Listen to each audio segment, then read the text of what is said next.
We're going to look at a cervical nod and curl today.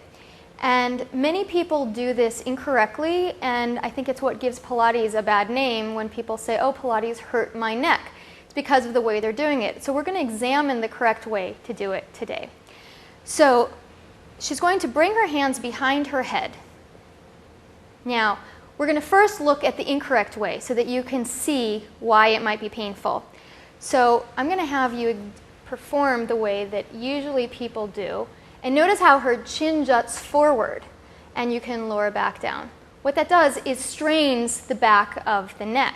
Now instead, I'm going to let you rest your elbows. Now, let your elbows float up very slowly, just a tiny bit. What that does is it sets the elbows into the shoulder blades into the back. Now from here, she's going to drop her chin as the first part. That activates the front of the neck, and it also releases the back of the neck. The next part she's going to do is drop the sternum, allowing it to rotate downward as she rises. So now she's directly connected into her shoulder blades. Her shoulder blades are connected into her back, and she's working the front of the neck in the way we want and releasing the back of the neck appropriately, all the while engaged through the low belly, the entire core. And as she lowers back down, she's going to keep that chin in.